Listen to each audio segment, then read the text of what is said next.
Je m'appelle Thomas, j'ai 34 ans, et je viens de regarder ma propre famille détruire la seule chose que j'avais construite pour leur échapper.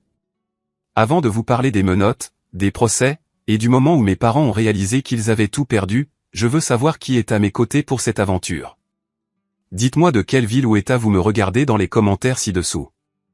Tout a commencé par le genre d'appel téléphonique qui tranche un sommeil profond comme une lame de rasoir. Mon téléphone vibrait contre la table de nuit. Un son strident et perçant dans le silence de mon Penthouse du centre-ville. J'ai plissé les yeux vers l'écran, les yeux brûlants. 2h14 du matin. Le nom sur l'afficheur m'a fait tomber l'estomac plus bas que l'ascenseur de cet immeuble n'aurait jamais pu le faire. Arthur Sterling. Arthur n'était pas seulement un voisin de ma propriété de vacances à Laguna Beach. C'était un juge à la retraite de la Cour suprême, un homme qui valorisait le silence et l'ordre plus que l'oxygène. Il n'appelait pas pour bavarder. Il appelait pour prononcer une sentence. J'ai glissé le doigt vers la droite, la voix pâteuse de sommeil. Arthur, tout va bien? Thomas. Sa voix était sèche, précise et totalement dépourvue de chaleur. Ta maison est un zoo. En fait, c'est une insulte pour les zoos. Les zoos ont des gardiens. Ta propriété a actuellement une émeute. Je me suis assis, les draps s'accumulant autour de ma taille. Quoi? C'est impossible. La maison est vide. Je suis en ville. Elle n'est certainement pas vide, a répondu Arthur. Je viens de voir une Lamborghini Verlim sauter le trottoir et décapiter mes rosiers primés. Il y a des gens sur ton toit, Thomas. Et à moins que mes prothèses auditives ne fonctionnent mal, quelqu'un diffuse de la musique rap avec des basses si fortes qu'elles font vibrer mes fenêtres. Mon cœur a commencé à marteler contre mes côtes. Je ne la loue pas. Personne ne devrait être là. Eh bien, tu as 30 minutes pour résoudre ça, a dit Arthur, son ton final. Après ça, j'appelle le SWAT. Et tu sais que j'ai le numéro en composition abrégée. La ligne est devenue silencieuse. Je suis sorti du lit en catastrophe, l'adrénaline inondant mon système, chassant la fatigue. J'ai attrapé mon iPad sur le bureau et j'ai tapé sur l'icône de l'application de sécurité avec des doigts tremblants. Le cercle de chargement a tourné une seconde, la plus longue seconde de ma vie, puis le flux vidéo est apparu. J'ai arrêté de respirer. Mon sanctuaire, mon évasion, l'endroit où j'avais versé chaque once de mon sang, de ma sueur et de mon salaire au cours des 5 dernières années. Il avait disparu. À sa place se trouvait une scène d'un mauvais clip vidéo. La pelouse de devant, habituellement entretenue à la perfection, était un parking de voitures de luxe. Des Ferrari, des Porsche, des G-Wagon garés n'importe comment sur l'herbe. Le flux de la caméra du salon m'a donné la nausée. Il y avait au moins 50 personnes entassées dans l'espace. Du vin rouge, mon vin rouge, était aspergé comme de l'eau.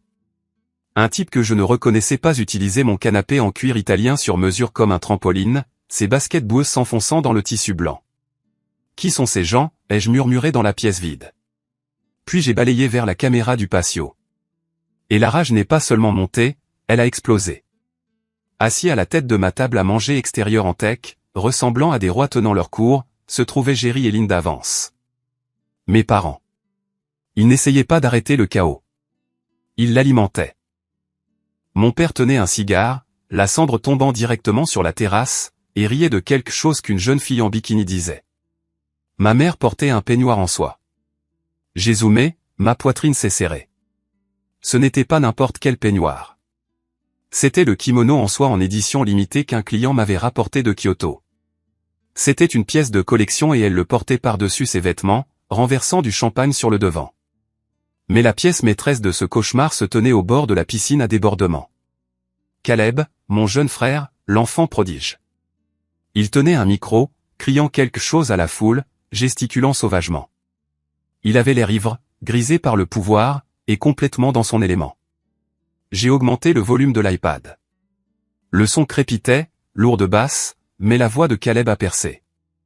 Bienvenue à la Villa Vance, a crié Caleb. Mes parents m'ont offert ça pour avoir conclu ma première grosse affaire. Buvez. C'est la maison qui régale. J'ai fixé l'écran, figé. Sa villa, son affaire. Caleb n'avait jamais conclu d'affaire de sa vie. Il avait 26 ans, était au chômage et vivait toujours dans le sous-sol de mes parents parce qu'il se cherchait. Puis, À travers le micro de la caméra, j'ai entendu la voix de ma mère. Elle criait par-dessus la musique à mon père. La fidélité était étonnamment claire. Regarde-le, Jerry. Il est si heureux. Il le mérite. Thomas va péter un câble quand il verra la facture. Mon père a répondu en criant, gloussant. Ma mère a fait un geste de la main dédaigneux, faisant tomber un verre en cristal de la table. Il s'est brisé, mais elle n'a même pas baissé les yeux. Oh, laisse Thomas se plaindre. Il a plein d'argent. Il n'a pas besoin de tout cet espace de toute façon. Il n'est jamais là.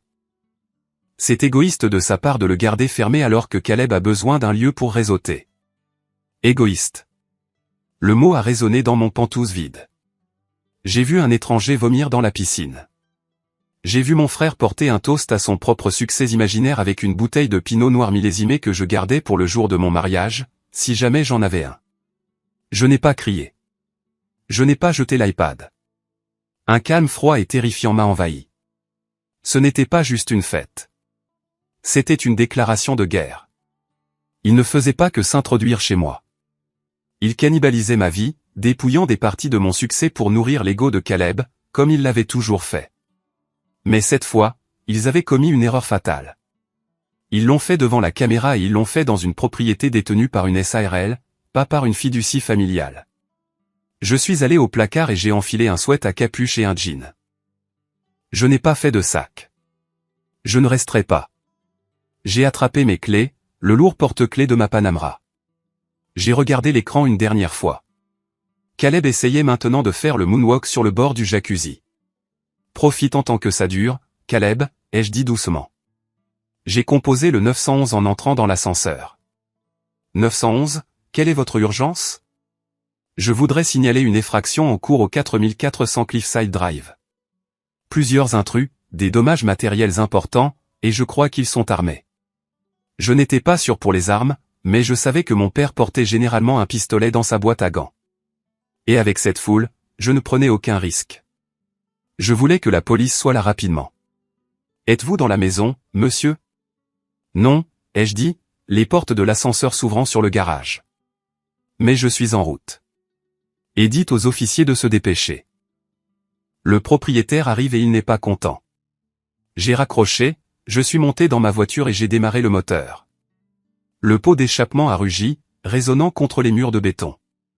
On aurait dit une bête qui se réveille. J'avais 2 heures de route devant moi, largement le temps de me souvenir exactement pourquoi je devais détruire ma famille pour me sauver. L'Interstate 5 Sud était un ruban d'obscurité, ponctué uniquement par les traînées rouges des feux arrière. Je me suis inséré sur l'autoroute, le compteur de vitesse grimpant. 130, 145. Le volant en cuir était froid sous ma poigne. Ou peut-être que c'était juste mes mains qui perdaient leur circulation.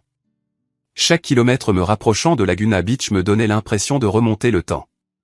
Vous devez comprendre que la scène sur cet iPad n'était pas une erreur ponctuelle. C'était le point culminant d'une tragédie de 30 ans. Dans la maison des Vance, il y avait 2 rôles attribués à la naissance, et immuables, Caleb était la star, j'étais le machiniste. Mes parents, Jerry et Linda, n'étaient pas riches. Papa vendait des assurances, maman était réceptionniste à temps partiel. Mais ils avaient un goût pour la grande vie que leur compte en banque ne pouvait pas supporter. Quand je suis né, ils étaient trop occupés à joindre les 2 bouts. J'ai été élevé par des babysités et la télévision. Mais quand Caleb est arrivé 8 ans plus tard, le monde s'est arrêté. Caleb était mignon. Caleb avait du charisme. Caleb allait être celui qui les sauverait, celui qui les rendrait célèbres ou riches ou comblerait le vide qu'ils essayaient de remplir. Je me souviens du jour où j'ai reçu ma lettre d'admission à l'architecture de Stanford. J'avais eu 2 boulots au lycée, retournant des hamburgers et tondant des pelouses juste pour payer les cours de soutien en maths dont j'avais besoin. J'ai couru dans la cuisine, agitant l'enveloppe. Maman, papa, j'ai été accepté. Maman n'a même pas levé les yeux de la brochure qu'elle lisait. C'est bien, Thomas. Fais moins de bruit, Caleb fait la sieste. Mais c'est Stanford, ai-je insisté, ressentant ce besoin désespéré d'approbation qui agit comme un poison dans vos veines. Je dois envoyer la compte avant vendredi.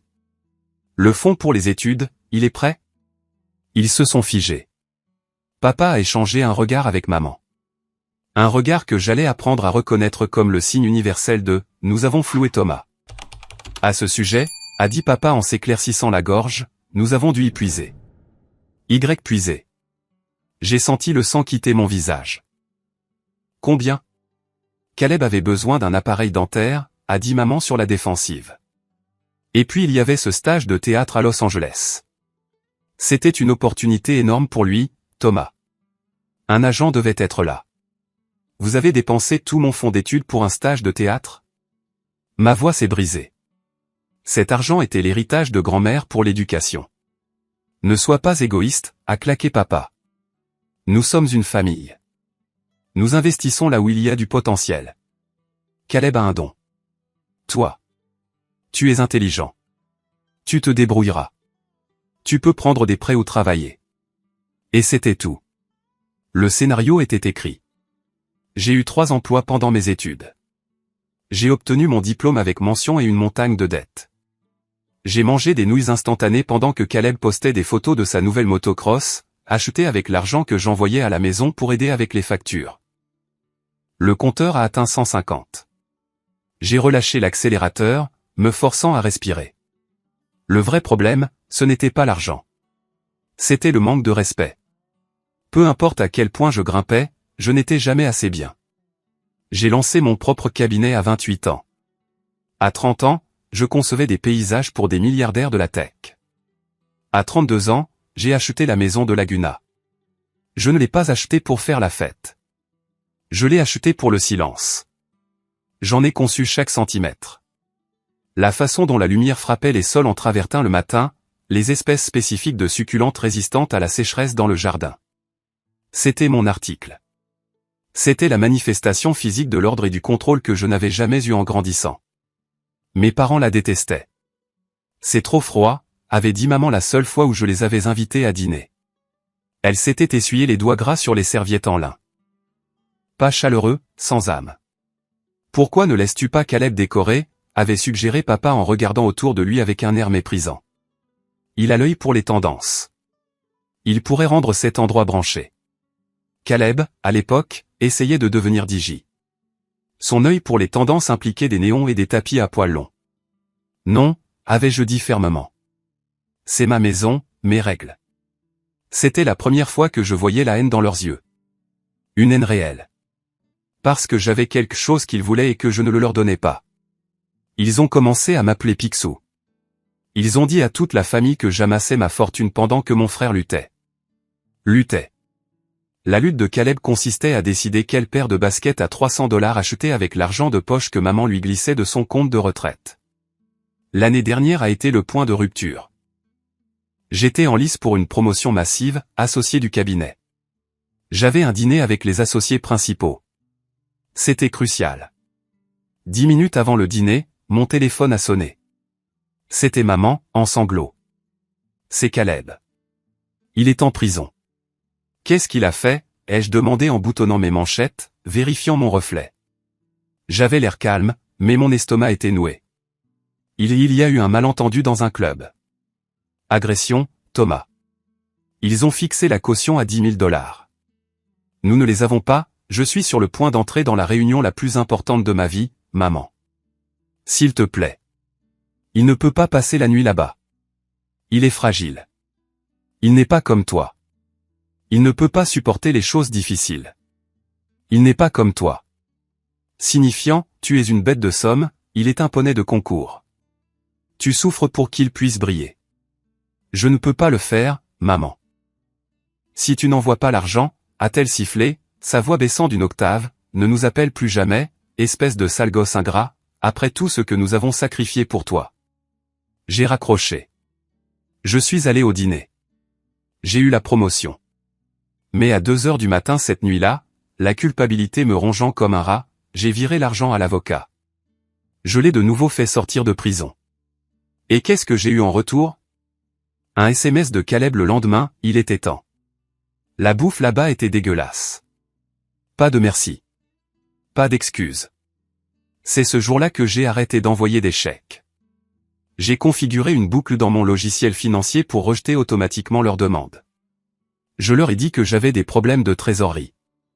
Ils ne m'ont pas cru. Ils savaient que j'avais la maison. Ils savaient que j'avais la voiture. Et ça les rongeait. J'ai vu le panneau pour Laguna Canyon Road. J'ai mis mon clignotant. Ce soir n'était pas juste une fête. C'était leur vengeance. Ils me punissaient d'avoir coupé les vivres. Ils me montraient que les limites n'étaient que des lignes dans le sable et qu'ils étaient la marée. J'ai pensé à la bataille pour la garde des enfants que traversait mon associé.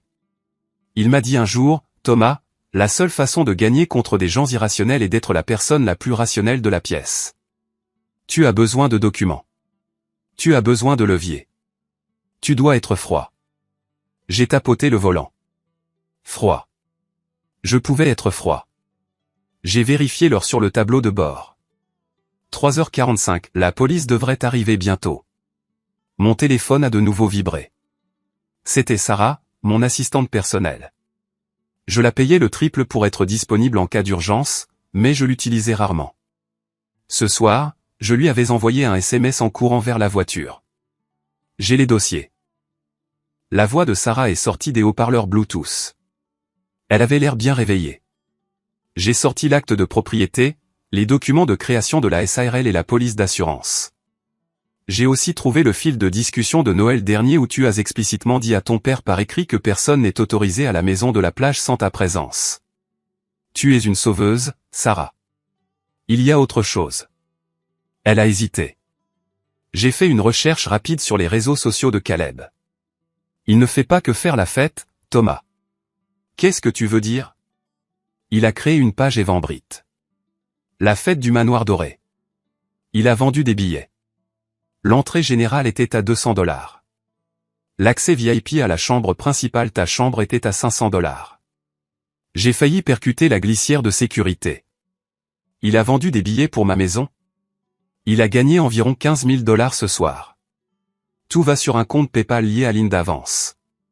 Ma mère. L'air a quitté mes poumons. Ce n'était pas juste Caleb qui faisait l'idiot. C'était une entreprise commerciale orchestrée. Mes parents blanchissaient leur envie en argent liquide. Ils prostituaient mon sanctuaire à des étrangers. Imprime tout, ai-je dit, ma voix sonnant comme du gravier. Envoie-le par email à l'officier Martinez de la police de Laguna. Je t'enverrai son contact par SMS. Et Sarah? Oui. Découvre si Arthur Sterling est réveillé. Dis-lui que je suis à 10 minutes et dis-lui d'apporter sa canne. Il voudra peut-être assister à ça. J'ai raccroché et j'ai appuyé sur l'accélérateur. Le moteur a grogné. Un son bas et menaçant qui correspondait à la vibration dans ma poitrine. Il voulait jouer à la maison. Très bien. Je rentrais à la maison, et j'apportais une boule de démolition. J'ai senti la fête avant de la voir. Tourner sur Cliffside Drive apportait habituellement l'odeur salée et propre de l'océan Pacifique mélangée au jasmin. Ce soir, l'air était épais de l'odeur âcre de caoutchouc brûlé, de marijuana bon marché et de bière éventée. Le cul-de-sac calme et exclusif ressemblait aux séquelles d'une émeute. Mes phares ont balayé le chaos. Il y avait un G-Wagon noir mat garé en diagonale en travers de mon allée, bloquant l'accès.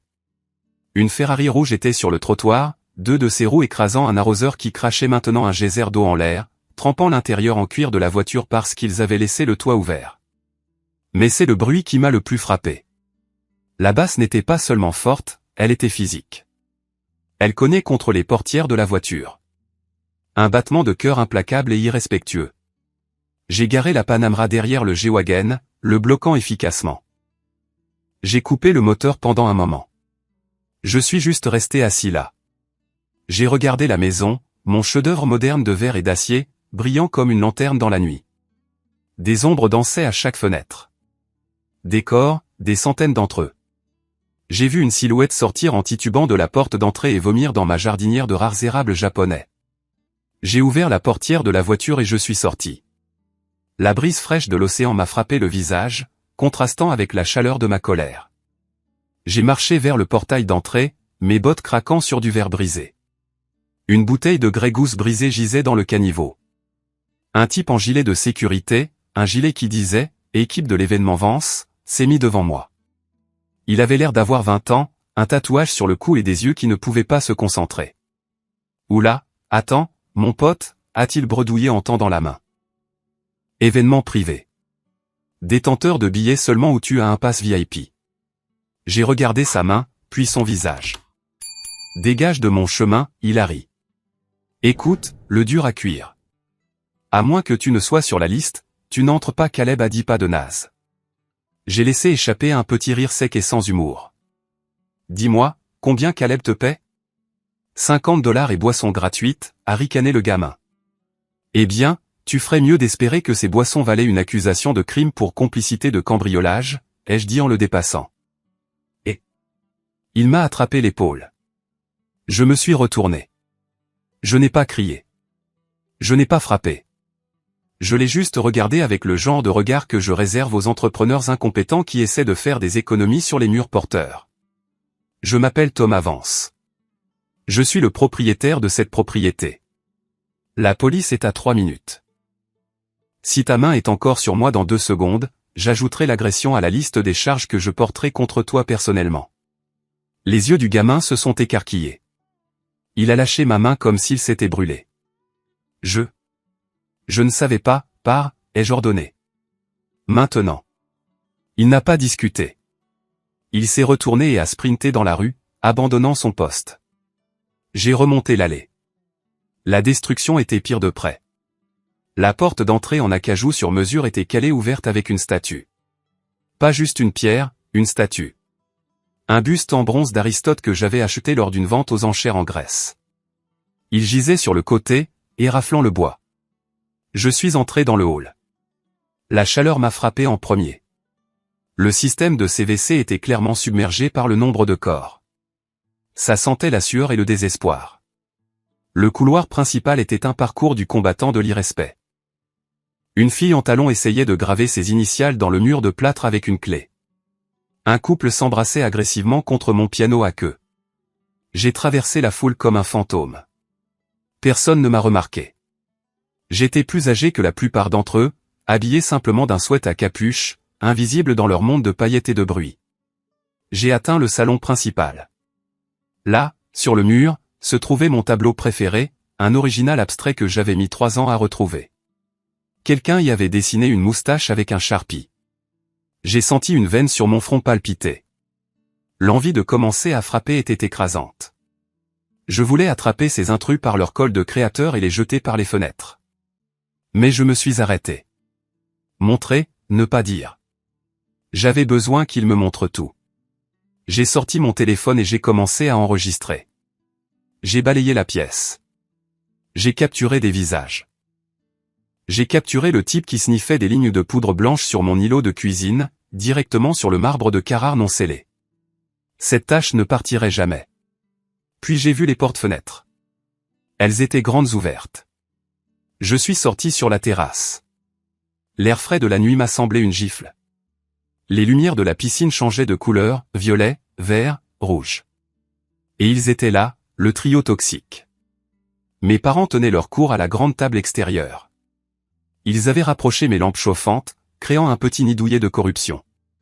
Linda, ma mère, versait du vin à un groupe de jeunes femmes qui avaient l'air de s'ennuyer. Elle rayonnait. Elle avait l'air plus heureuse que je ne l'avais jamais vue à aucune de mes remises de diplôme. Oui, eh bien, disait maman en gesticulant largement avec une cigarette à la main, nous avons dit à Thomas d'acheter cet endroit. Il était hésitant, vous savez, il a tellement peur du risque. Mais nous l'avons poussé. Nous avons dit que la famille avait besoin d'un lieu de retraite. Et vraiment, sans nos conseils, il vivrait probablement dans une boîte à chaussures. Je suis resté dans l'ombre, enregistrant. Totalement, a dit l'une des filles en mâchant du chewing-gum. Alors, Jean, Thomas est là. Oh, mon Dieu, non, est intervenu mon père. Il portait un fedora. Pourquoi portait-il un fedora? Thomas est un ennui. Tout travail, pas de plaisir. Il est probablement en train de dormir en ville, enlaçant ses tableurs. Nous sommes les amusants. Caleb est incroyable, cependant, a dit la fille. Cette fête est géniale. Caleb est un visionnaire, a convenu maman en hochant la tête solennellement. Il a juste besoin de la bonne plateforme. Cette maison, c'est vraiment sa scène. Nous pensons en fait lui transférer l'acte de propriété, pour des raisons fiscales. Mon sang s'est glacé. Transférer l'acte de propriété. Ils étaient fous. Ils étaient réellement assez délirants pour penser qu'ils pouvaient voler une maison comme une barre de chocolat. Puis la musique s'est coupée. Le silence soudain était assourdissant. Un grognement collectif s'est élevé de la foule. « Yo, qu'est-il arrivé au rythme ?» a crié quelqu'un. J'ai regardé vers la cabine de DJ extérieure. Caleb tapotait furieusement la table de mixage. Je suis sorti de l'ombre. Je me suis dirigé vers le panneau électrique principal sur le mur extérieur. Je venais de couper le disjoncteur principal du circuit extérieur. La fête est finie, ai-je dit. Ma voix n'était pas forte, mais dans le silence soudain, elle apportait. Les têtes se sont tournées. La foule s'est écartée. Caleb a levé les yeux, plissant les yeux contre les lumières de la piscine. Il m'a vu. Pendant une seconde, il a ressemblé à un cerf pris dans les phares. Puis le masque est revenu. L'arrogance est revenue. Thomas, a-t-il crié en ouvrant grand les bras comme s'il m'accueillait chez lui. Mon frère, tu es venu. J'avais dit à tout le monde que tu étais trop coincé pour venir. Mais regarde-toi, élégamment en retard. Il a sauté de la cabine de DJ et s'est pavané vers moi. Il portait un costume en lin blanc. Il était taché de vin. Fais sortir tout le monde, ai-je dit, la voix basse. Détends-toi, mec, a ri Caleb en me tapant la main sur l'épaule. J'ai tressailli, la repoussant violemment. Il a reculé, feignant d'être blessé. Oula, de l'hostilité. Calme-toi. On ne fait que chauffer l'endroit pour toi. Tu as vendu des billets, ai-je dit. Le sourire de Caleb a vacillé. Un droit d'entrée, tu sais, pour payer le nettoyage. Je suis responsable comme ça. Tu as vendu des billets pour ma chambre, Caleb. L'offre et la demande, mon frère. Le capitalisme. Tu aimes le capitalisme, n'est-ce pas, Thomas? J'ai regardé au-delà de Caleb. Mes parents étaient debout. Papa avait l'air agacé, comme si j'avais interrompu son émission de télévision préférée. Maman avait l'air coupable, resserrant le peignoir en soie autour d'elle. Thomas, ne fais pas de scène, a sifflé maman en s'approchant. Ce sont les amis de Caleb. Des gens importants. Des influenceurs. Des influenceurs? J'ai montré du doigt le type évanoui dans les buissons. C'est un influenceur? Maman, regarde cet endroit. Regarde ce que vous avez fait. Ce ne sont que des choses, Thomas, a-t-elle lancé. Des objets matériels. Tu te soucies plus de tes précieux sols que du bonheur de ton propre frère. Il est enfin en train de réseauter. Il est enfin heureux. Il commet un crime, ai-je dit. Et vous aussi. Oh, arrête avec ton jargon d'avocat, a grogné papa en s'avançant. Il a essayé d'avoir l'air imposant, mais il ressemblait juste à un vieil homme avec un chapeau ridicule. Nous sommes une famille. Ce qui est à toi est à nous. Nous t'avons élevé. Nous t'avons nourri. Tu nous dois. Je vous dois. Je me suis rapproché de lui. J'étais plus grand que lui maintenant. J'ai remboursé l'hypothèque de votre maison en Ohio. J'ai payé pour ton opération du genou, papa. J'ai payé la caution de Caleb 3 fois. Je ne vous dois absolument rien. Tu vois. Papa s'est tourné vers la foule, jouant pour le public. C'est ce que l'argent fait aux gens. Il les rend froids. Il leur fait oublier d'où ils viennent. Quelques personnes ont hué. M'ont hué, dans ma propre maison. Caleb a souri. Il sentait la foule de son côté. Dégage d'ici, Thomas. Tu gâches l'ambiance. Retourne en ville. On nettoiera demain matin. Oui, a ajouté maman.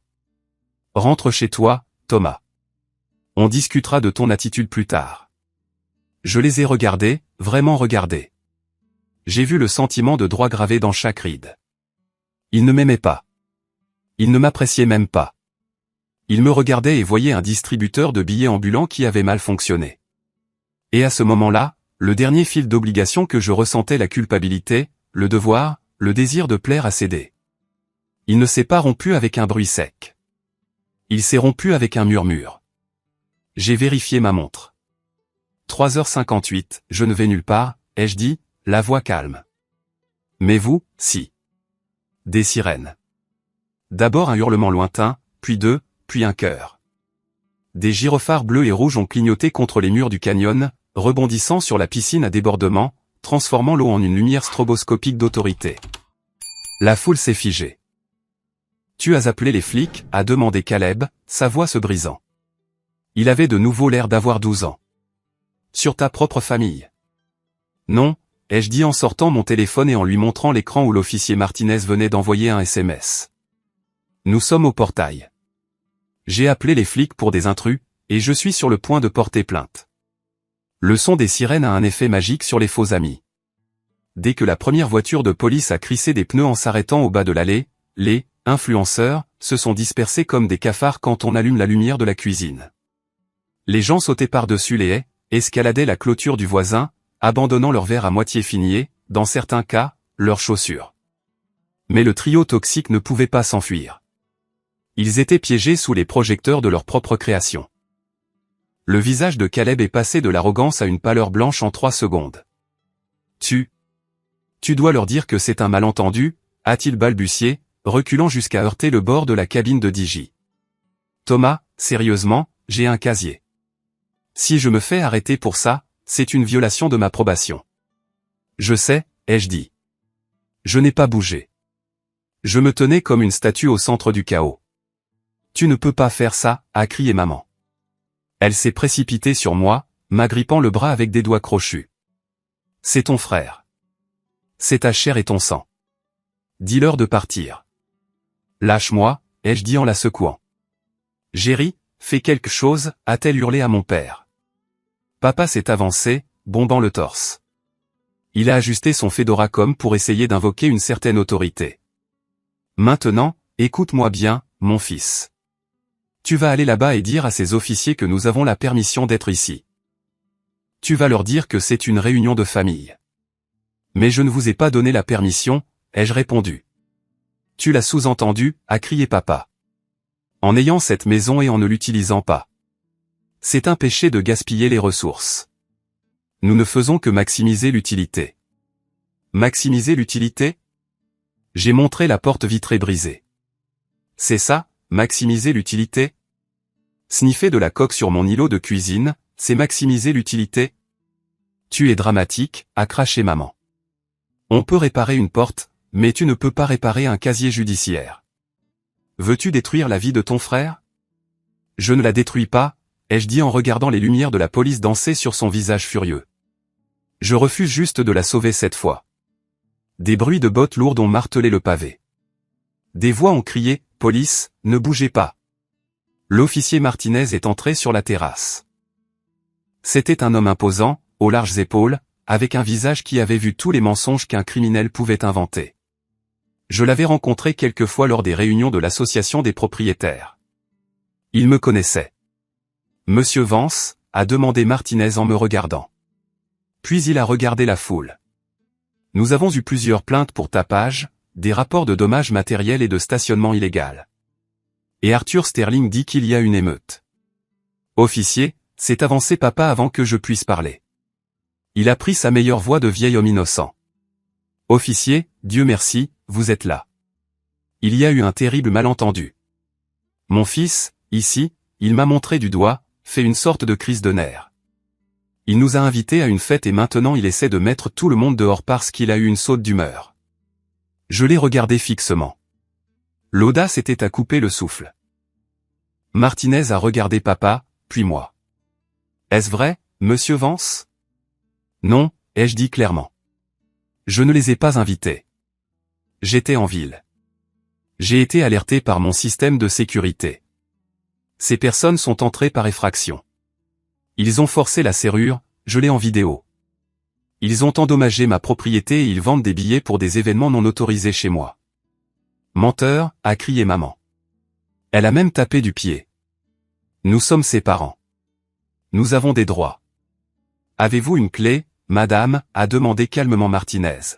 « Eh bien, non » a-t-elle balbutié. « Mais nous avons quelque chose de mieux » a interrompu papa. Il a fouillé dans la poche de sa veste. Un sourire suffisant et triomphant s'est étalé sur son visage. C'était le sourire d'un joueur qui pense avoir un as dans sa manche. « Nous avons un contrat » a annoncé papa. J'ai froncé les sourcils. « Un contrat. Papa a sorti un morceau de papier. Il était froissé, taché de vin rouge, et semblait avoir été arraché d'un cahier à spirale. Il l'a tendu à l'officier Martinez. Lisez-le, a dit papa en croisant les bras. Notre fils nous a donné les pleins droits de gestion de cette propriété le mois dernier. Indéfiniment. Nous sommes les propriétaires bailleurs en exercice. Donc, techniquement, c'est lui qui s'introduit dans notre événement. Caleb s'est redressé. Il était manifestement au courant de ce plan. Ouais, exactement. Échec et mat, mon frère. Je me suis approché de Martinez. Puis-je? Martinez a tenu le papier pour que je puisse le voir. Il était écrit à la main, à l'encre bleue. Je, Thomas Vance, accorde par la présente à Jerry et Linda Vance un accès et une autorité complets sur la propriété située au 4400 Cliffside Drive. Ils peuvent l'utiliser pour des événements, comme résidence et à des fins commerciales, comme ils l'entendent. Signé, Thomas Vance. Date, 15 octobre. Il y avait une signature en bas. Elle ressemblait vaguement à la mienne. Mon sang ne s'est pas mis à bouillir. Il s'est glacé. Ils n'avaient pas seulement fait une effraction. Ils avaient planifié ça. Ils s'étaient assis et avaient falsifié un document pour me voler ma maison sous mon nez. C'est daté du 15 octobre, ai-je dit en regardant papa. C'est exact, a souri papa. Tu te souviens, on a déjeuné. Tu l'as signé. Tu as dit que tu étais trop occupé pour gérer l'endroit. Officier, ai-je dit en me tournant vers Martinez, le 15 octobre, j'étais à Londres. Je présentais au sommet mondial de l'architecture. Le sourire de papa a vacillé. Non, non, tu n'y étais pas, j'ai mon passeport dans ma voiture, ai-je continué, ma voix gagnant en force. J'ai les registres de vol. J'ai les reçus d'hôtel. Et plus important encore, j'ai sorti mon téléphone, j'ai ça.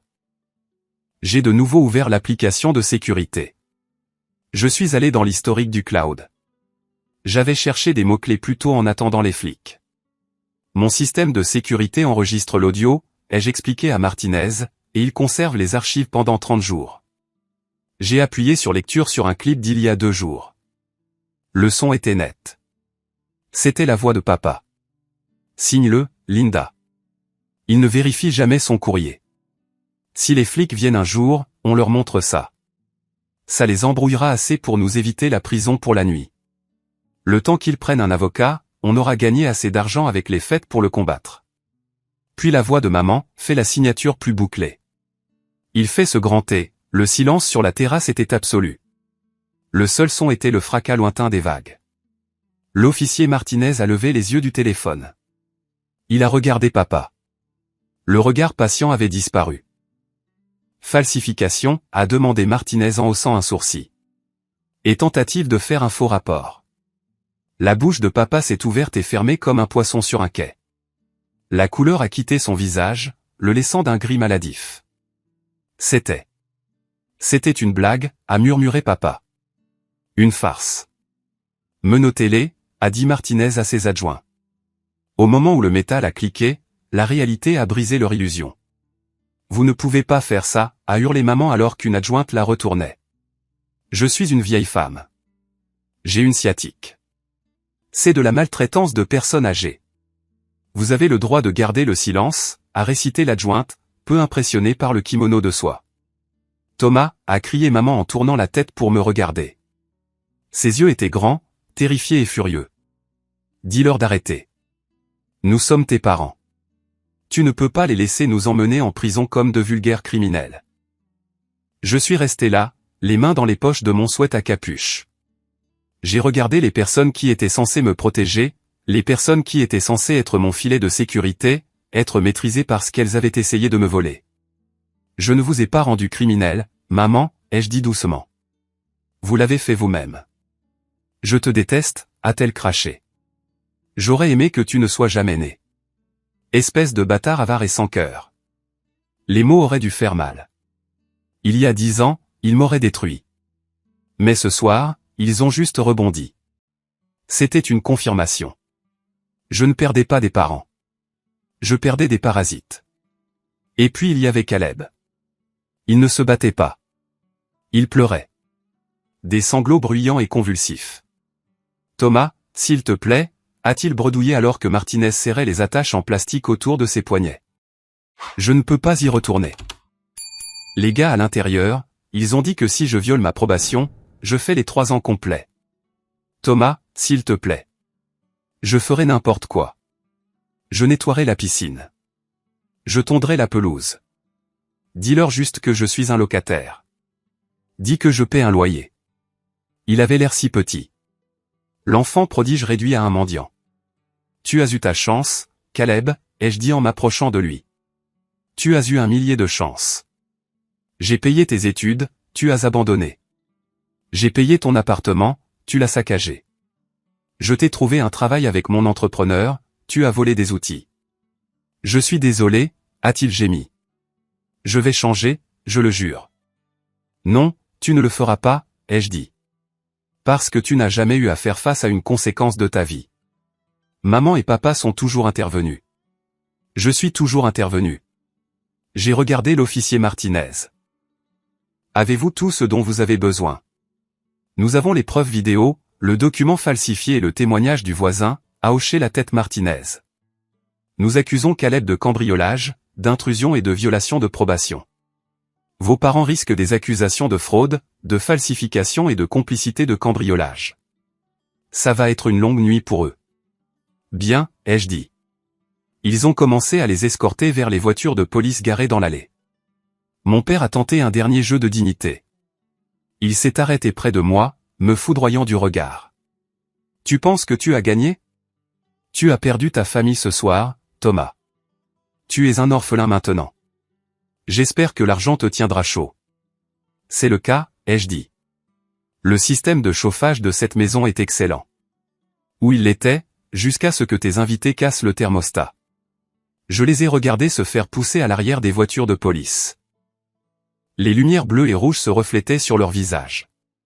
Maman pleurant, papa fumant de rage, Caleb hyperventilant. Alors que les voitures s'éloignaient, descendant le canyon vers le poste, j'ai ressenti une étrange sensation dans ma poitrine. Ce n'était pas du bonheur. Ce n'était pas de la tristesse. C'était de la légèreté. Le poids que je portais depuis 34 ans, le poids de leurs attentes, de leurs dettes, de leurs jugements, avait disparu. Il s'en est allé à l'arrière d'une voiture de police. Je me suis retourné vers la maison. Elle était en ruine. Les sols étaient collants. Les meubles étaient lacérés. L'odeur était horrible. Mais c'était calme. C'était enfin vraiment calme. Le silence ne dura pas longtemps. Alors que les voitures de police s'éloignaient, la réalité du nettoyage m'a frappé. Je suis retourné dans le salon. On aurait dit qu'une bombe avait explosé dans une cave à vin. Mais je n'étais pas seul. Arthur Sterling se tenait dans mon hall d'entrée. Il portait une robe de chambre à carreaux et s'appuyait sur sa canne, regardant le buste d'Aristote par terre. Aristote, songea Arthur en tapotant la statue avec sa canne. Il a dit un jour, les impossibilités probables sont préférables aux possibilités improbables. Il était improbable que votre famille change un jour, Thomas. Il était impossible de continuer à les soutenir. J'ai laissé échapper un long soupir épuisé. Je suis désolé pour les roses, Arthur. J'enverrai mon équipe de paysagistes demain. Arthur a fait un geste de la main. Les roses repoussent. Les colonnes vertébrales sont plus difficiles à faire pousser. Tu en as fait pousser une ce soir, mon fils. Je suis fier de toi. Entendre cela d'un juge à la retraite, un homme que je respectais plus que mon propre père, a failli me briser. J'ai hoché la tête, incapable de parler, retenant des larmes qui n'avaient rien à voir avec la tristesse. J'ai tout vu depuis mon balcon, a poursuivi Arthur. Si tu as besoin d'un témoignage pour l'ordonnance restrictive, tu sais où j'habite. Merci, ai-je murmuré. Repose-toi, a dit Arthur en se tournant pour partir. Ou prends une serpillière. Probablement la serpillière d'abord. J'ai passé les 4 heures suivantes à faire le tri. Je ne pouvais pas tout nettoyer, mais je pouvais sécuriser. J'ai barricadé la fenêtre cassée avec du contreplaqué du garage. J'ai enfermé les objets de valeur restants dans le coffre-fort principal. J'ai jeté les tapis ruinés dehors. À 7 heures du matin, alors que le soleil commençait à se lever sur le Pacifique, peignant le ciel de rose et d'orange doux, je me suis assis au bord de la piscine. L'eau était encore trouble à cause de ce qui y avait été jeté, mais la vue était toujours parfaite. Mon téléphone a vibré. Je m'attendais à ce que ce soit un avocat ou peut-être un agent de cautionnement mendiant de l'argent que je ne donnerais pas. C'était une notification d'Instagram. Caleb Vance a commencé une vidéo en direct. J'ai tapé dessus. Caleb était dans la cellule de détention. Il avait dû faire entrer un téléphone en douce ou peut-être n'avait-il pas encore été entièrement traité. Il avait l'air terrible. Le mascara d'une des filles avait bavé sur sa veste blanche. « Salut les gars », a chuchoté Caleb dans le téléphone, regardant nerveusement autour de lui. « Je suis en prison. Mon propre frère m'a mis ici. » Il a fait une grimace triste. Celle qu'il utilisait pour avoir un dessert supplémentaire. Thomas Vance, le grand architecte riche. Il nous a invités à une réunion de famille et puis il a pété un câble. Il a appelé les flics parce qu'on a renversé un verre. Il est instable mentalement, les gars. Il est dangereux. Nous sommes les victimes ici. S'il vous plaît, si quelqu'un peut aider avec la caution, lien dans la bio. J'ai regardé les commentaires défiler. OMG, c'est terrible. Les riches sont tellement sans cœur. Reste fort, Caleb. Puis maman a rejoint le direct. Elle n'était pas dans la même cellule, mais elle commentait depuis son compte, Linda Vance, mon fils nous a abandonnés. Il a agressé son père. Nous sommes terrifiés. Nous avons besoin d'un bon avocat. Il le faisait. Il lançait la campagne de diffamation. Ils savaient qu'ils avaient perdu la bataille juridique, alors ils essayaient de gagner le tribunal de l'opinion publique. Ils voulaient détruire ma réputation, mon entreprise, ma vie. J'ai fixé l'écran. Une personne normale aurait paniqué. Une personne normale les aurait appelés et les aurait suppliés d'arrêter.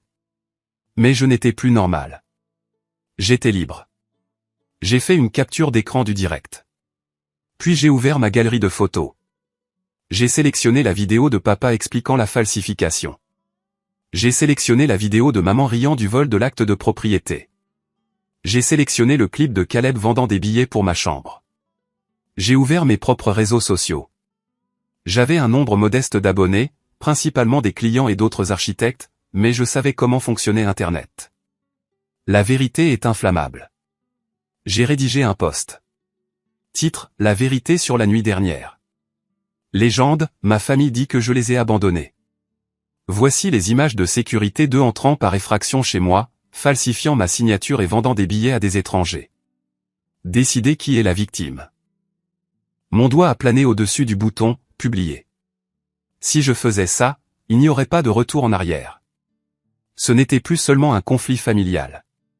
C'était l'option nucléaire. Cela les humilierait publiquement. Cela garantirait qu'ils ne pourraient plus jamais escroquer un autre parent. J'ai regardé le lever du soleil. J'ai pensé au fond d'études. J'ai pensé aux insultes. J'ai pensé au contrat que papa avait falsifié. J'ai appuyé sur « Publier ». Que le jeu commence, ai-je dit à l'océan. J'ai regardé le bouton « Publier » devenir gris, signalant que mon message était en ligne. Pendant un moment, rien ne s'est passé. L'océan continuait de se déchaîner. Le soleil continuait de se lever. Mais dans le monde numérique, je venais de larguer une bombe sur l'héritage de la famille Vance. En 10 minutes, mon téléphone ne se contentait pas de vibrer. Il convulsait. Les premières notifications provenaient de mon propre cercle. Clients, collègues architectes, entrepreneurs, des gens qui me connaissaient comme le type calme et professionnel qui vérifiait obsessionnellement les spécifications. Thomas, je viens de voir la vidéo. C'est ton père? Incroyable. L'audace. Je suis vraiment désolé que tu traverses ça. Besoin d'un témoin de moralité. Je suis là. Puis sont venus les commentaires sur le post lui-même. Les détectives d'Internet ont travaillé vite. Ils ont trouvé le lien vers la collecte de fonds de Caleb et l'ont signalé en masse pour fraude. Ils ont trouvé la page Facebook de maman où elle se vantait de sa maison de plage depuis des mois. Le courant de l'opinion publique n'a pas seulement tourné. Il est devenu un tsunami. À 9 h du matin, la page GoFundMe a été retirée par la plateforme pour violation des conditions d'utilisation. À 10 h du matin, les amis, influenceurs, de Caleb avaient supprimé toutes les photos d'eux à la fête, terrifiés d'être associés à une scène de crime. À 11 heures du matin, mon avocat, Robert Stone, a appelé. La voix de Stone était graveleuse et calme, tout le contraire de ma famille. Je viens de parler au défenseur public assigné à votre frère et à vos parents. Ils veulent conclure un accord. Ils veulent que vous abandonniez les charges en échange d'excuses publiques. J'ai ri. C'était un son froid et creux dans la maison vide. Des excuses, Robert? Ils ont fait 200 000 $ de dégâts. Ils ont falsifié ma signature. Des excuses ne réparent pas mon marbre italien. Je sais, a dit Stone. Je leur ai dit que ce n'était pas sur la table. Alors, voici la réalité. Le procureur poursuit les accusations criminelles quoi que vous fassiez. La falsification est un crime d'État et le procureur déteste ça. Mais pour les dommages civils, nous devons parler d'actifs. Ils n'ont pas d'argent, ai-je dit. Vous le savez. Ils ont une maison en Ohio, a répondu Stone. Elle est payée, n'est-ce pas? Vous l'avez payée pour eux il y a 5 ans. Je me suis figé. La maison en Ohio. La maison où j'ai grandi. La maison où on m'a dit que je n'étais pas assez bien. La maison où Caleb était vénéré. J'avais fait un chèque de 145 000 $ pour effacer leur hypothèque en guise de remerciement lorsque j'ai eu mon premier gros bonus. Oui, ai-je dit. Elle est payée. Bien, a dit Stone, parce que je vais déposer une hypothèque légale dessus cet après-midi. S'ils ne peuvent pas payer les dommages en espèces, nous forcerons une vente. Le processus a pris 3 mois angoissants. Pendant ce temps, je ne les ai pas vus, mais je les ai sentis. Ils ont essayé de m'appeler depuis différents numéros. Ils ont envoyé des lettres, des pages et des pages de culpabilisation griffonnées. « Comment peux-tu dormir la nuit ?» a écrit maman. « Nous sommes ta chair et ton sang. Tu choisis l'argent plutôt que la famille. » Je ne les ai pas ouvertes. Je les ai mises directement dans une boîte marquée « Preuve ». La confrontation finale n'a pas eu lieu dans une salle d'audience. Elle a eu lieu dans une salle de conférence de médiation dans le centre-ville de Los Angeles. C'était stérile, avec des tapis gris et des lumières fluorescentes qui bourdonnaient trop fort. J'étais assis d'un côté de la longue table en acajou avec Stone. De l'autre côté se trouvaient Jerry, Linda et Caleb. Ils avaient l'air terribles. Papa avait vieilli de 10 ans. Il ne portait pas son fedora. Il portait un costume bon marché qui ne lui allait pas, l'air petit et vaincu.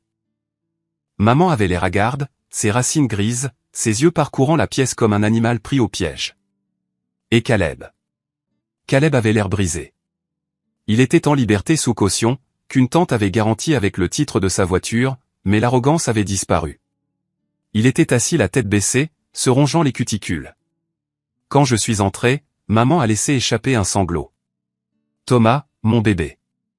Madame Vance, a coupé sèchement Stone, adressé toute communication à moi. C'est mon fils, a-t-elle crié en frappant la table de sa main. Je n'ai pas besoin d'un avocat pour parler à mon fils. Thomas, regarde-nous. Regarde ce que tu fais. Ton père a des palpitations cardiaques. Caleb ne peut pas trouver de travail. Nous sommes ruinés. Je les ai regardés. Je les ai vraiment regardés. Pendant des années, leur colère m'avait contrôlé. Leur déception avait été ma boussole. Mais maintenant, je ne ressentais rien d'autre que de la pitié. Vous vous êtes ruinés vous-même, ai-je dit calmement. J'ai juste allumé les lumières. Nous avons la facture détaillée des dommages. Stone a fait glisser un épais classeur sur la table. Dommages structurels au patio. Remplacement de l'unité de CVC sur mesure. Restauration du marbre de Carrare. Remplacement de la collection de 20 millésimés. Frais de justice.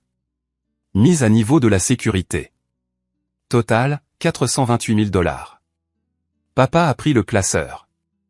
Ses mains tremblaient. Nous n'avons pas ce genre d'argent, Thomas. Tu le sais. Nous le savons, a dit Stone. C'est pourquoi nous avons préparé les documents pour la liquidation de votre résidence principale en Ohio. La pièce est devenue silencieuse. On pouvait entendre le bourdonnement du climatiseur. Notre maison, a murmuré maman. Tu veux prendre notre maison. Ce n'est pas votre maison, ai-je dit, la voix stable. C'est un actif. Et c'est le seul actif que vous avez qui couvre la dette que vous me devez. Je t'ai élevé dans cette maison, a hurlé maman. Je t'ai baigné dans cet évier. J'ai cuisiné tes repas dans cette cuisine. Comment oses-tu? Et tu as falsifié ma signature pour voler ma maison, ai-je rétorqué en me penchant en avant. Tu as essayé de prendre la seule chose qui était à moi. Tu voulais la donner à Caleb. Eh bien, maintenant Caleb vous a coûté votre maison. C'est poétique, n'est-ce pas? Caleb a finalement levé les yeux. Ses yeux étaient rouges. Tom, s'il te plaît. Je risque 3 ans. Si on perd la maison, où iront maman et papa? Ils sont vieux. Peut-être qu'ils peuvent rester avec toi, ai-je suggéré. Oh, attends. Tu vis toujours dans leur sous-sol. Eh bien, je suppose que vous devrez tous trouver une solution ensemble. Tu es l'enfant prodige, Caleb. N'est-ce pas le moment de briller? N'est-ce pas le moment de soutenir la famille comme je le fais depuis une décennie? Caleb s'est recroquevillé dans sa chaise. Nous connaissions tous la réponse. Caleb ne pouvait pas s'occuper d'un hamster, encore moins de 2 adultes âgés. Signez les papiers, a dit Stone. Ou nous allons au procès. Et si nous allons au procès, Thomas demandera la peine maximale pour les accusations de fraude. Pour l'instant, si vous cédez la maison et couvrez les dommages, il est prêt à plaider la clémence sur le plan pénal pour vous deux. Pas pour Caleb. Caleb est seul. Mais pour vous, Jerry et Linda. C'était le dernier coin. Je leur ai offert une bouée de sauvetage, mais seulement s'ils sacrifiaient leur confort. Papa a regardé maman. Ils ont communiqué par un regard silencieux de désespoir. Ils ont réalisé que leur loyauté aveugle envers Caleb leur avait finalement tout coûté. Nous signons, accro à ses papas. Jerry, non. Maman a attrapé son bras. Nous devons le faire, Linda, a claqué papa, sa voix se brisant. Nous n'avons pas d'argent. Nous n'avons pas d'avocat. Et il a raison. Papa m'a regardé. Il n'y avait pas d'amour dans ses yeux, seulement de la peur. Il nous a battus. Ils ont signé les papiers. Le grattement du stylo sur le papier était le son le plus fort du monde. C'était le son d'un cordon qu'on coupe. Alors qu'il se levait pour partir, maman s'est arrêtée à la porte. Elle ne m'a pas regardé en arrière. Elle a regardé le mur. Tu as ton argent, Thomas, a-t-elle dit amèrement. Mais tu n'as pas de mère. Ne viens pas à mon enterrement. Je ne viendrai pas, ai-je dit. Je t'ai déjà pleuré. Je t'ai pleuré le jour où j'ai réalisé que tu aimais plus mon portefeuille que tu ne m'aimais. Ils sont sortis. Caleb a essayé de les suivre, mais papa l'a repoussé. Prends ton propre moyen de transport, a marmonné papa à son fils préféré. Tu en as assez fait. Je les ai regardés se fracturer dans le couloir. Le trio toxique s'était dissous. Je me suis rassise sur la chaise et j'ai laissé échapper un souffle que j'avais l'impression de retenir depuis que j'avais 8 ans. 6 mois plus tard, le soleil se couchait sur le Pacifique, transformant l'océan en une plaque de cuivre martelé. J'étais assis sur la terrasse de la maison de Laguna, les pieds posés sur la balustrade fraîchement réparée. La maison était différente maintenant. Je l'avais changée. J'ai arraché l'îlot de marbre qui avait été taché et je l'ai remplacé par un granit sombre et chaleureux. J'ai changé les meubles. J'ai même repeint les murs. J'avais besoin d'exorciser les fantômes de cette nuit-là. J'avais besoin de m'assurer que lorsque j'entrais, je ne voyais pas le chaos de la fête. Je ne voyais que mon propre design. L'air était rempli de l'odeur de steak grillé. Saignant, c'est ça? Je me suis retourné. Arthur Sterling était aux commandes du grill. Le juge à la retraite était devenu une figure incontournable de ma vie. Nous dînions ensemble une fois par semaine. Il ne me demandait pas d'argent. Il ne me demandait pas de faveur. Il me demandait comment s'était passée ma journée. Il me posait des questions sur l'architecture. Il me racontait des histoires de son temps au tribunal. Y a-t-il une autre façon de le manger? J'ai souri en prenant une gorgée de thé glacé. Bien vu. Arthur a hoché la tête. Mon téléphone était posé sur la table. Il était silencieux.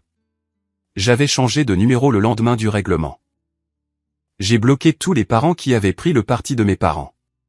Mon cercle s'était considérablement rétréci, mais la qualité avait grimpé en flèche. Je savais ce qui leur était arrivé. Les petites villes parlent et l'information voyage. La maison en Ohio s'est vendue rapidement. Le produit de la vente a payé les réparations de ma villa, les frais de justice, et le reste est allé à la banque. Mes parents se sont retrouvés avec presque rien. Ils ont emménagé dans un appartement d'une chambre dans un quartier difficile. Papa a dû retourner travailler à 70 ans, accueillant les clients dans une quincaillerie.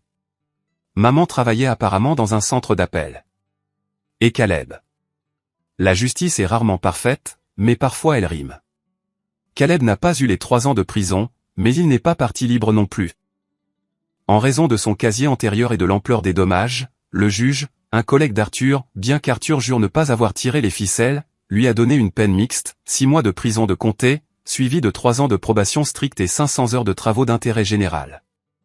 La dernière fois que j'ai entendu parler de lui, Caleb effectuait ses heures de travaux d'intérêt général en nettoyant les déchets sur les plages publiques de Santa Monica. Je suis passé par là une fois il y a quelques semaines. J'ai vu un type en gilet orange piquer des emballages de bonbons avec un bâton. Il ressemblait à Caleb, coup de soleil, misérable, ramassant après les fêtes des autres. Je n'ai pas klaxonné. Je ne me suis pas arrêté pour me réjouir. J'ai juste continué à conduire. J'avais une réunion à laquelle je devais me rendre. Tu penses à eux, a dit Arthur en posant une assiette de steak et d'asperges devant moi. Pas vraiment, ai-je admis. Je pensais à quel point c'est calme. La paix est chère, a dit Arthur en s'asseyant. Tu en as payé le prix fort, Thomas. Mais maintenant, elle t'appartient. Entièrement et sans condition. Je pensais que la famille était tout, ai-je dit en coupant dans le steak. C'est ce que la société nous dit, n'est-ce pas? Les liens du sang sont plus forts que tout. La famille d'abord. On nous le martèle. La citation complète, a corrigé Arthur, et le sang de l'alliance est plus épais que l'eau de la matrice. Cela signifie que les liens que vous choisissez, les soldats avec qui vous saignez, les amis en qui vous avez confiance sont plus forts que ceux dans lesquels vous êtes nés par accident. Je l'ai regardé. J'aime que tu aies construit une maison, Thomas. Arthur a fait un geste vers les murs de verre qui nous entouraient. Mais maintenant, tu construis un foyer. Un foyer, ce n'est pas une question d'adresse. C'est une question de qui tu laisses passer la porte d'entrée.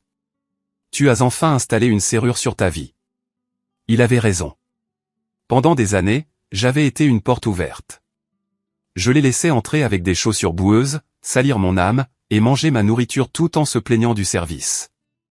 Je pensais que si je donnais plus, si j'avais plus de succès, il finirait par me respecter. Mais on ne peut pas acheter le respect de personnes qui profitent de votre insécurité. On ne peut pas trouver l'amour dans un puits qui a été empoisonné. J'ai regardé l'océan. La première étoile apparaissait dans le ciel qui s'assombrissait. Je n'étais pas seul. C'était la surprise. Je pensais que les coupés de ma vie laisseraient un trou dans mon cœur. Au lieu de cela, cela a permis à la blessure de se refermer enfin. J'avais Sarah, mon assistante, qui était plus loyale que n'importe quelle sœur. J'avais Arthur, un mentor qui était plus un père que Jerry ne l'avait jamais été. J'avais mon travail, et surtout, je m'avais moi-même. J'ai levé mon verre à Arthur. À l'Alliance. Arthur a fait teinter son verre contre le mien. À l'Alliance. Le steak était parfait. Le vin était bon marché, j'ai arrêté d'acheter les grands crus pendant un moment, mais il avait meilleur goût que la bouteille à $300 que Caleb avait aspergée sur le sol. Un goût de liberté. Cela nous amène à la fin de mon voyage, mais j'espère que c'est le début du vôtre si vous êtes coincé dans une ombre similaire. En y repensant, la partie la plus difficile n'a pas été d'appeler la police. Ce n'était pas le procès. C'était de surmonter le conditionnement qui me disait que j'étais une mauvaise personne de dire non. On nous enseigne que les limites sont égoïstes. Mais cette histoire est la preuve que les limites sont le seul moyen de survivre à un sentiment de droit toxique. Mes parents ne m'ont pas volé parce qu'ils étaient pauvres. Ils m'ont volé parce qu'ils ne me respectaient pas. L'abus financier est réel et il se cache souvent derrière le masque de l'obligation familiale. Si vous êtes celui qui donne toujours, qui sauve toujours et qui s'excuse toujours pour son succès, arrêtez. Demandez-vous, si j'arrêtais de payer, appellerait-il encore? Si la réponse est non, vous n'avez pas une famille. Vous avez des otages. Vous avez le droit à votre propre travail. Vous avez le droit à votre propre paix. Et vous avez le droit de fermer la porte, de changer les serrures et de ne jamais regarder en arrière. Merci d'avoir écouté mon histoire. Ce n'était pas facile à revivre, Mais lire vos commentaires a été la meilleure thérapie que j'aurais pu demander. Maintenant, je veux vous entendre. Quelle est la leçon que vous retenez de cette histoire? S'agit-il des limites financières? S'agit-il de la dynamique de l'enfant prodige? Ou est-ce simplement le courage de s'en aller? Veuillez laisser un commentaire avec votre plus grand enseignement ou tapez simplement le mot « bien » si vous pensez que cette histoire portait une leçon précieuse. Restez fort, construisez votre propre alliance et protégez votre paix à tout prix. Sigamos con esto. Esto no lo quiero. Por si acaso, si quieres botar cosas, tienes un basurero en el inventario.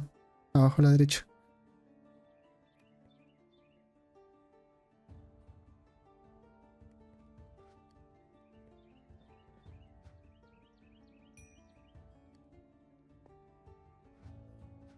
¿Aló?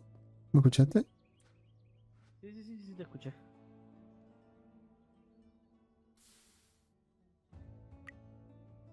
Vamos a ordenar por mod. Ahí.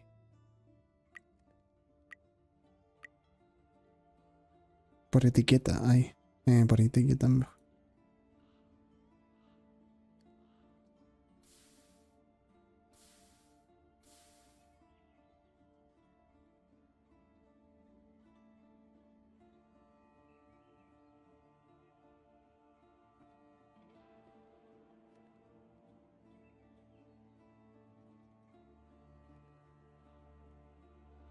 Toma panda acá.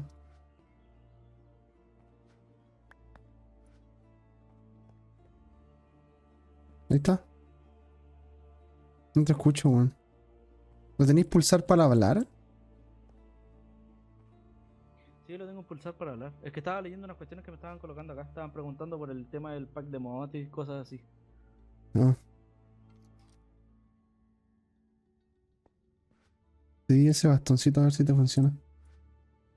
Es que me sigue faltando. Bueno, ahora me falta nivel para este bastón.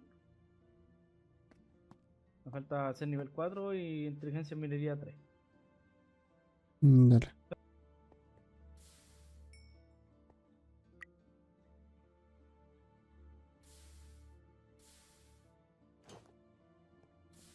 Vamos a empezar a armar de a poco.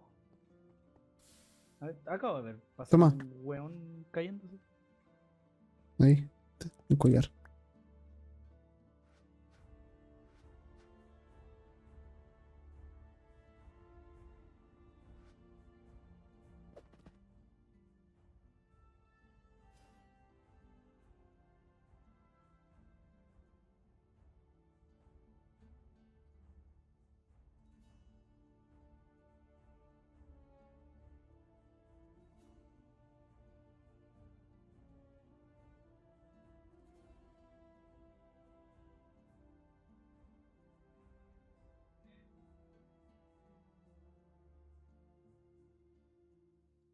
¿Cómo que puntos de pasivo? Yo no soy pasivo, hermano, te lo juro. No, no, papito. ¿Cómo es eso, papito? ¿Cómo ya, papito? Ok, si queréis, sigamos, podemos explorar. Boté weas que realmente no sé si ocupo. No, boté mi pico. Regeneración de maná. Daño de ataque elemental. Bueno.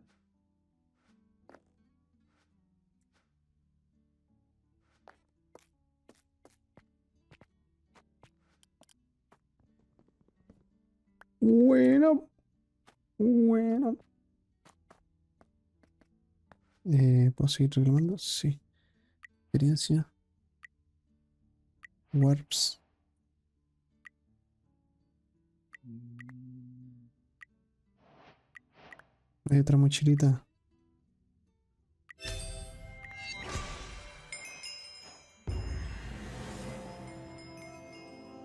Mira, Pandaga, yo creo que a ti te sirve bastón, bueno, La ¿no? barra de habilidades. Yo creo que es bastón para ti.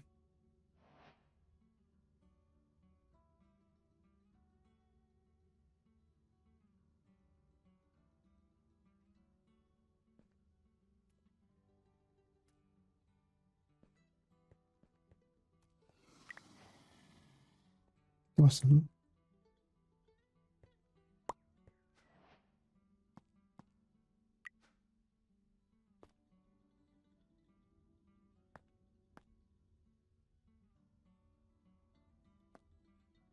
¿Y esto cómo lo puedo abrir? Más chile maestra.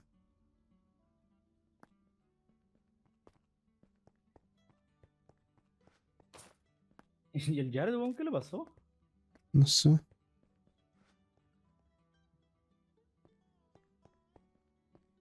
Arriba.